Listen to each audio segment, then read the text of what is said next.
Yes, we are to proceed further this lesson on the pleasures of no longer being very young. I hope it is there in your mind on the pleasures of no longer being very young.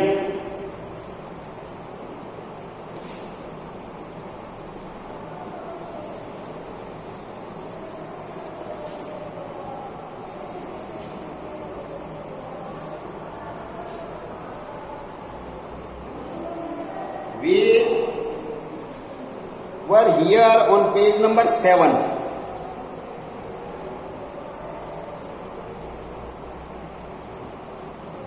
I think we were here, it's an ill wind that blows nobody's good. In last video, we discussed up to this line that it's an ill wind that blows nobody's good. कि जो किसी का भी भला न करे तो वो बुरा है, ऐसा कुछ है नहीं. There is nothing which is not good for anyone. ऐसा कुछ है ही नहीं जो किसी के लिए भी काम का न हो, किसी के लिए भी अच्छा न हो. आपको मैंने किसान और कुम्हार का उदाहरण बताया था लास्ट वीडियो में कि अभी बारिश आती है तो उसके कच्चे गड़े हैं, उनकी शेप बिगड़ सकती है, पर किसान को फायदा हो. नहीं आएगी तो कुम्हार को फायदा हो. किसी न किसी को तो फायदा होगा ही. ऐसा कोई परिस्थिति नहीं होती कि जिसमें किसी को कोई लाभ नहीं. ये कब समझ में आता है? जब हम वास्तविक धरातल पर जाकर देखते हैं. आगे बढ़ते हैं. देखिए, now it seems to me as pertinent and even pungent as if it were a new remark just made to me by a neighbor at the garden gate. अब कब जब ये ग्रामीण क्षेत्र में फार्म हाउस पे जाकर इन्होंने देखा है तो इनको क्या लग रहा है? ये रिमार्क एकदम से नेचुरल लग रहा है, जिसको टाला ही नहीं जा सकता, और थोड़ा कड़वा भी लग रहा है कि जैसे पड़ोसी के द्वारा पड़ोसी के गेट पर ये रिमार्क मेरे बारे में या मेरे संदर्भ में कहा गया. क्योंकि देखिए वही बात है. अब एक बात किसी को बुरी लगती है तो वही बात किसी न किसी को अच्छी भी लगती है. आप तो ये समझें कि चोर डाकू भी है ना, उसको आप पूछेंगे कि तू ये काम क्यों कर रहा है, तो वो भी अपने एंगल से किसी न किसी के भले के लिए कर रहा है. वो कहेगा उसके भी परिवार है, कोई समाज है, परिवार है, तो मैं उनका भला चाहता हूं.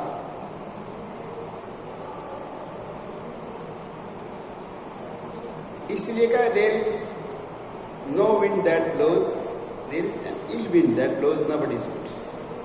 तो किसी का भी भला न करे वो हवा पूरी हवा. It is something to come to live in a world of living and significant things instead of dead and unmeaning. It is refer for age.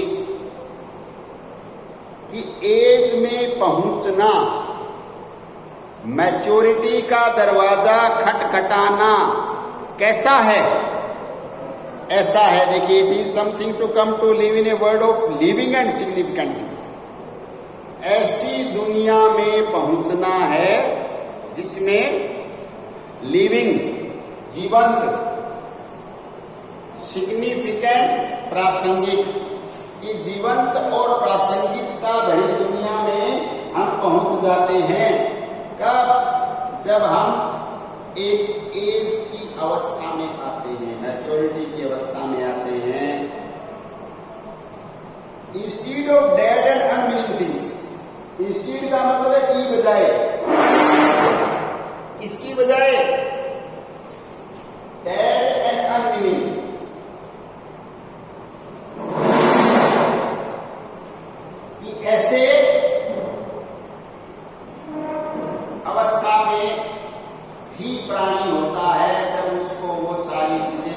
लग रही होती है।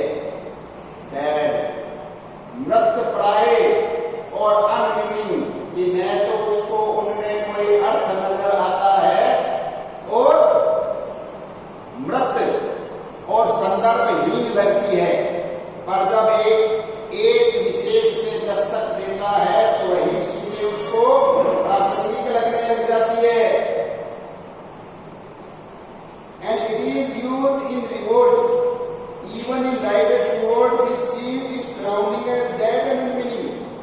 क्या कह रहे, देखो युवा है, वो विद्रोह की अवस्था में जब होता है तो वो अपने चारों तरफ की चीजों को कैसा पाता है? Youth in revolt even in writers revolt, चाहे उनका विद्रोह का जो एंगल है वो सही ही क्यों न हो, चाहे उनके विद्रोह का एंगल सही ही क्यों न हो,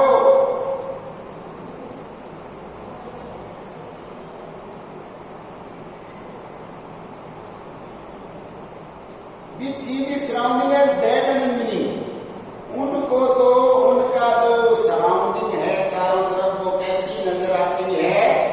डेड, मृत, अनमीनिंग मतलब नॉनसेंस। युवाओं को दुनिया में मतलब बहुत कम नजर आता है, ये सारी बकवास है। युवा है वो बहुत जल्दी चीजों को स्टेल, आउटडेटेड, नॉनसेंस करार देता है। ये क्या है?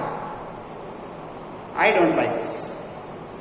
ये युवा की जुबान पर ही रहता है, क्योंकि वो बहुत जल्दी बोर हो जाता है। It is old age, even second childhood, that has come to see that everything means something and that life itself has never died. इसको अंडरलाइन करेंगे आप लोग, याद रखेंगे, अत्यंत महत्वपूर्ण लाइन है।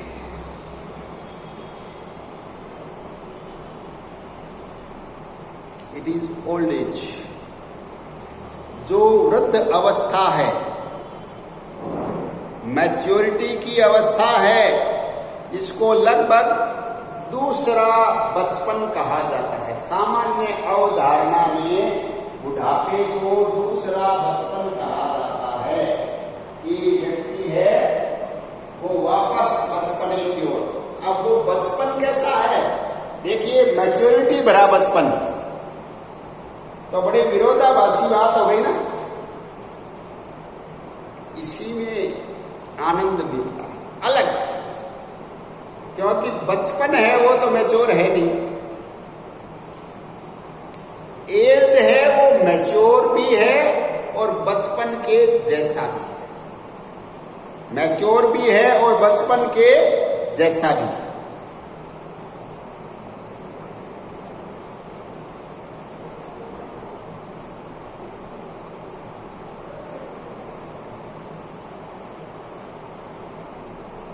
That has come to see, वो ये देखता है, नोटिस करता है। क्या नोटिस करता है?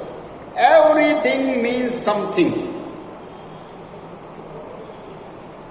ये गांठ बांधने की बात है। क्या? Everything means something। बिना मतलब के कुछ भी है ही नहीं, बिना अर्थ, बिना मतलब के कुछ भी अस्तित्व में नहीं है। अगर अस्तित्व है तो उसका मतलब है। ये एज में समझ में आता है। फिर बता रहा हूं, देखिए, एवरीथिंग मीन्स समथिंग। हर कोई, हर कुछ न कुछ मतलब लिए हुए है। बिना मतलब के कुछ भी नहीं है इस धरती पे। सब कुछ एक मतलब लिए हुए है, एक प्रासंगिकता लिए हुए है इस धरती धरती की हर बात। और सबसे महत्वपूर्ण, इससे भी महत्वपूर्ण, that life itself has never died.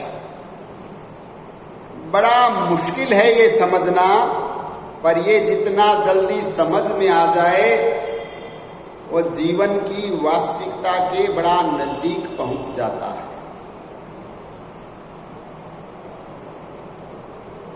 Life itself has never died. जीवन रूप बदलता है। जीवन कभी मृत्यु को प्राप्त नहीं होता।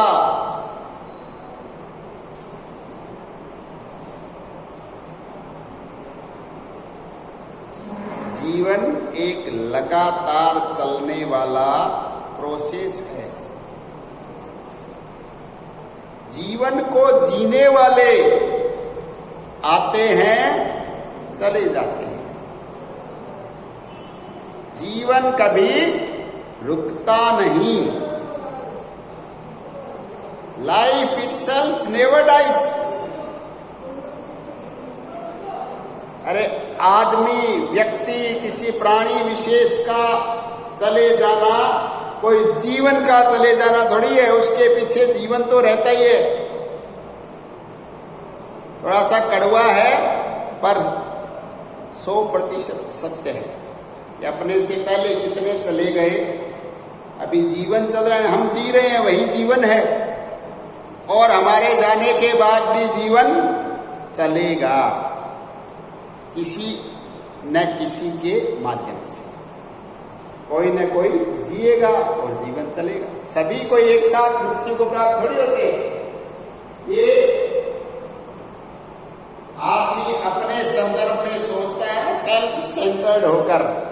तो अपने यहां कहावत क्या चलती है पता है कि आप मरा जग प्रलय। अरे भाई, इतना अधिक आत्म केंद्रित भी नहीं होना चाहिए। कितना अधिक कि बस आप मरे और जग प्रलय। ऐसे कैसे?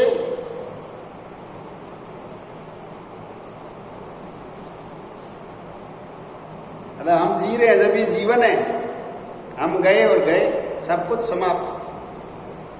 ये वास्तविकता नहीं है। व्यक्ति का आत्म केंद्रित दृष्टिकोण है कि वो ऐसा सोचता है बहुत बार कि बस मेरे जाने के बाद मेरे इस तरफ से तो दुनिया प्रलय है। अरे भाई, नहीं होता। हाँ, वो सोच है, और सोच पर देखिए कोई बैन नहीं है, कोई पाबंदी नहीं है। ऐसा सोचने के लिए या ऐसा भी सोचने के लिए हमारे देश में पूर्ण रूप से स्वतंत्र हैं, पर एक एज के बाद ही ये बातें समझ में आती हैं। For instance, we have just seen a staggering turn of the wheel of fortune which has brought all the modern material pride and prosperity to a standstill. अब ये उदाहरण से अपनी बात को सिद्ध करने का प्रयास करें। उदाहरण के तौर पर, इंस्टेंस उदाहरण को बोलते हैं। क्या कहते हैं? We have just seen a staggering turn. एक मोड़ हमने अभी अभी देखा है। एक मोड़ हमने अभी अभी देखा है।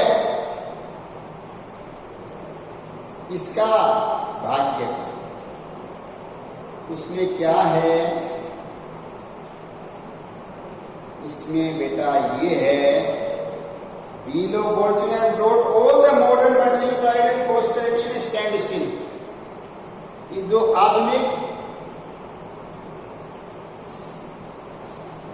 तकनीकी से जो विकास इतना अधिक अमेरिका ने किया, वो सारा का सारा क्या हुआ कि एक सैचुरेशन पॉइंट पे आ गया।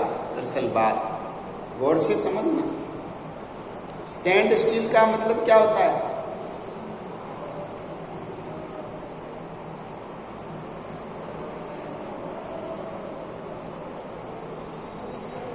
अरे स्टैंड स्टिल का मतलब है जहां है वहीं रुक जाना।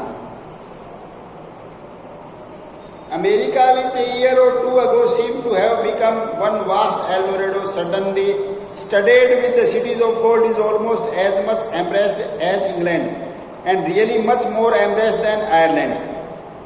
कभी जो अमेरिका है वो कैसी उसकी इमेज थी, कैसा था, ईयर और टू अगो, अभी थोड़े समय पहले ही, seem to have become one vast El Dorado. El Dorado क्या होता है बताए? Land with mines of gold, सोने का शहर। जैसी हम स्वप्न में कल्पना करते हैं, जैसे लंका को मानते सोने की नगरी, तो अमेरिका को, अपने देश को जैसे सोने की चिड़िया बोलते थे, अमेरिका को वास्ट एल डोरेडो मानते थे।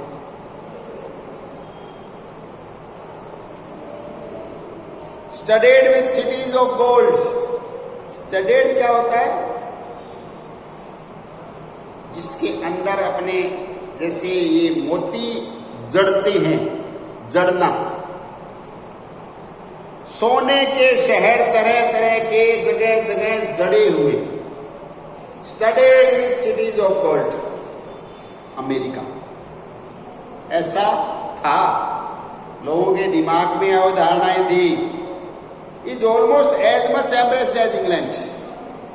अब क्या है, बड़ा परेशान है, कितना उतना ही जितना इंग्लैंड है, and really much more embraced than Ireland, और आयरलैंड से बहुत ज्यादा। अभी आप कारण जानेंगे तो आपको पूरा समझ में आएगा कि ये क्या बताने का प्रयास कर रहे हैं, क्या बता रहे हैं कि सारी तरक्की स्टैंड स्टिल कैसे हो गई। अमेरिका जैसा इतना विकसित राष्ट्र क्यों परेशान? कोई न कोई तो कारण होगा, निश्चित रूप से कारण है, कारण है। क्या कारण है, गौर से सुनिए। The industrial countries are actually finding it difficult to be industrial. The industrial countries are actually finding it difficult to be industrial, while the old agricultural countries still find it possible to be industrious.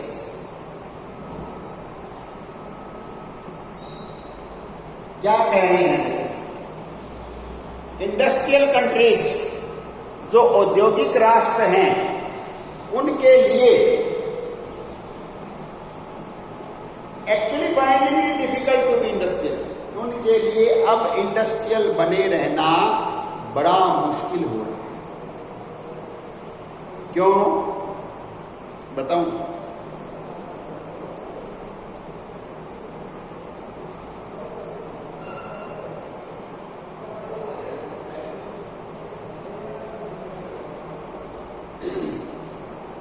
ये आप देखिए, कोई भी example ले सकते हैं, हर क्षेत्र। अपने देश में अभी आपको समझ में आना थोड़ा सा कठिन है। Industrial countries find it difficult to be industrious. क्यों?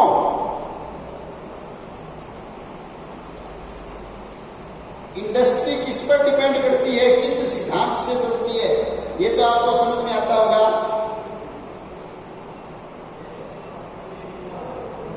इंडस्ट्रीज डिमांड और सप्लाई, पता है ना, मोटा सा रूल कि मांग और आपूर्ति के सिद्धांत पर चलती है। अभी अमेरिका की आबादी अपने से 1/4 है, ठीक है, और उत्पादन आप लगभग माने 4 गुना।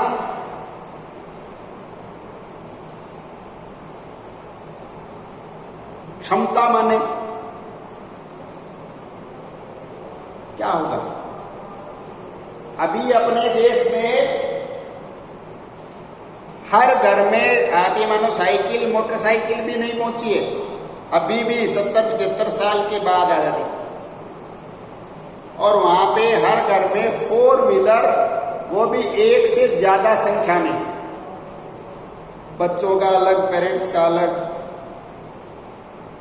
पार्किंग की अपने जैसे मेट्रो बड़े शहरों में समस्या होने लग गई है, छोटों में भी धीरे धीरे होने लग गई है, पर अभी बहुत टाइम लगेगा अपने देश में।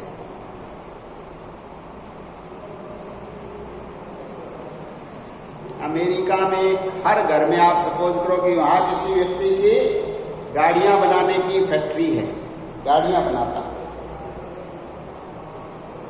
तो गाड़ियां बेटा खरीददार होंगे जब तो बनाएगा, बिकेगी जब तो बनाएगा। अब घर घर में हो गई तो वो मॉडल है, लग्जरी है और बहुत सारे लालच एडवर्टाइजमेंट देकर एक की जगह दो हो गई। पर अब आप सोचिए कि 30 करोड़ की डिमांड है और बन गई 35 करोड़, तो उन 5 करोड़ को कंज्यूम करवाना बड़ा मुश्किल हो जाता है। तो फिर कोई 36वें करोड़ के लिए अटेम्प्ट करेगा क्या? एक्चुअल में क्या हुआ, डिमांड कम या लगभग समाप्ति की ओर पहुंच गई।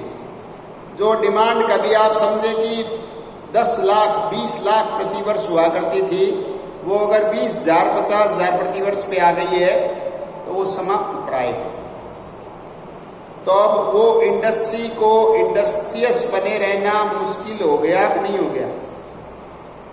उसके पास इंफ्रा है, उत्पादन की क्षमता है, पर वो उत्पादन करे किसके लिए?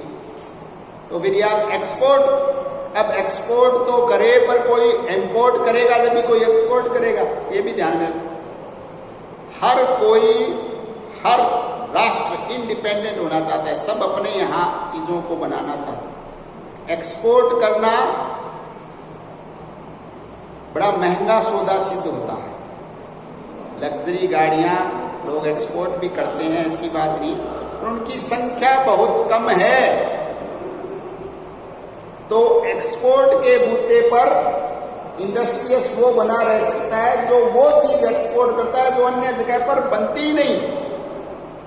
ऐसी चीजें हो गई बहुत कम, लगभग नहीं के बराबर, क्योंकि लोग लगभग सभी क्षेत्र में आकर तकनीक में तरक्की करते हैं और स्वयं बनाना पसंद करते हैं बजाय दूसरे के।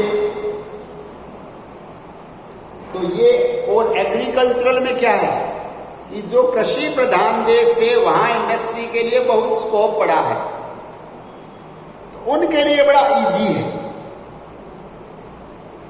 Old agriculture country still find it possible to be industries. कि जो पुराने कृषि प्रधान अर्थव्यवस्था के देश हैं वो बड़ा आसानी से इंडस्ट्रियस अभी भी बने रह सकते हैं, क्योंकि वो लगभग डिमांड के अनुसार ही उत्पादन कर रहे हैं और उनके द्वारा उत्पादित की गई चीजें बिक रही हैं, डिमांड में है। तो वो क्यों नहीं करेंगे? क्यों नहीं करेंगे? करेंगे। अभी अपने यहां जब करोड़ों चीजें अभी और बिकने का है, तो लाखों चीजों का उत्पादन होता रहेगा। उसके लिए ज्यादा मुश्किल नहीं है, थोड़ा बहुत ऊंचा नीचा आएगा, समय लगेगा, वो चीजें मार्केट में निकल जाएंगी। पर जहां डिमांड बची नहीं वहां इंडस्ट्रियस होना बड़ा मुश्किल हो जाता है। Now I do not pretend to have prophesied or expected this, for a man may cheerfully call a thing rotten without really expecting it to rot. देखिए, ये कह रहे हैं कि मैं ऐसा नहीं कहूंगा, क्योंकि ये सामान्य आदतें होती है। इतने बड़े राइटर हैं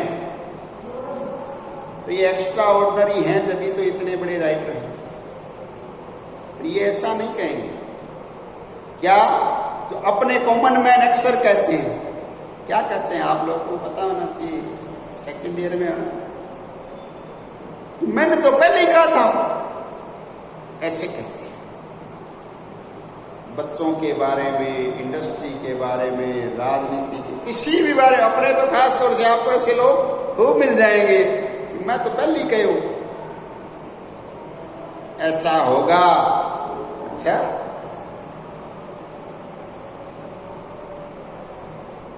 सबको ही पता रहता है, अधिकांश अपने आप चारों तरफ आपको ऐसे मिलेंगे भविष्य वक्ता, कि हमें तो पहले ही पता। ये क्या कह रहे हैं देखो कि हम चीजों को बोल सकते हैं rotten without expecting it to rot. Outdated rotten का मतलब है उम्मीद मत करो पर कह तो सकते ही। अरे जब चीजें अपने पीक पर हो, बिक्री में, मार्केट में नाम बिकता हो, उस समय कोई ऐसा कहे क्या कि बस ये कौन मानेगा? पहली बात कोई कहता भी नहीं, दूसरा कोई मानता भी नहीं। हाँ, ऐसी जो कंज्यूमेबल चीजें होती है वो लगातार चलती रहती है। ध्यान में रखना, इंडस्ट्रीज के अंदर भी एक तो डेली कंज्यूम होने वाली चीजें, वो इंडस्ट्री तो कभी फेल नहीं होगी, कभी फेडअप नहीं होगी उनकी डिमांड। क्योंकि जैसे साबुन बनाई तो साबुन अपने को आज चाहिए तो कल भी चाहिए, पर गाड़ी है वो यो नहीं है कि आज लिया है तो अपने को परसों दूसरी चाहिए। 10 साल 20 साल 30 साल और एक आदमी जीवन में एक गाड़ी निकाल देता है, वो भी बड़ी मुश्किल से आती है, वो भी सबके नहीं आती। तो वो गाड़ी वाला निर्माता है, उसको थोड़ा सा यद्यपि उसका बड़ा काम होता है, बड़ी अर्निंग होती है, तो ऐसी कोई दिक्कत नहीं होती है, पर उसका बूम बने रहना मेन बात क्या है? बूम बने रहने की है। मेन बात ये नहीं है कि उसका गुजारा नहीं चलता, उसका बूम है वो हमेशा नहीं रहता।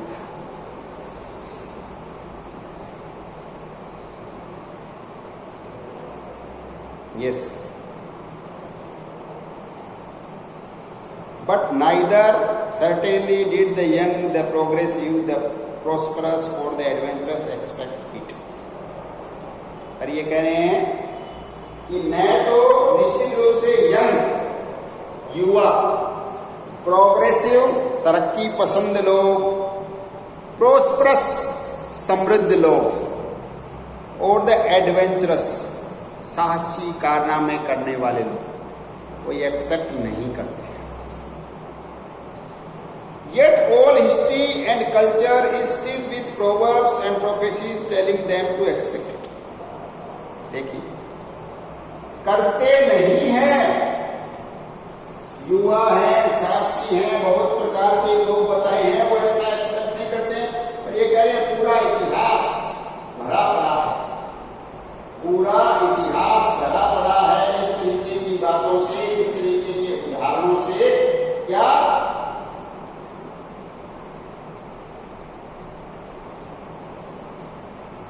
All history and culture is still with proverbs, कि पूरा इतिहास भरा पड़ा है इस प्रकार की कहावतों से।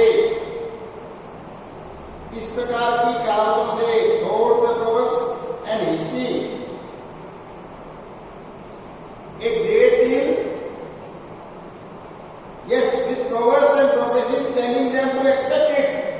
वो उनको क्या बताती है? प्रोफेसीज है जो भविष्यवाणियां हैं, इस तरीके का एक्सपेक्ट करना चाहिए। कभी भी हो सकता है बहुत बड़े मुकाम पे पहुंची हुई कंपनी भी दिवालिया हो सकती है।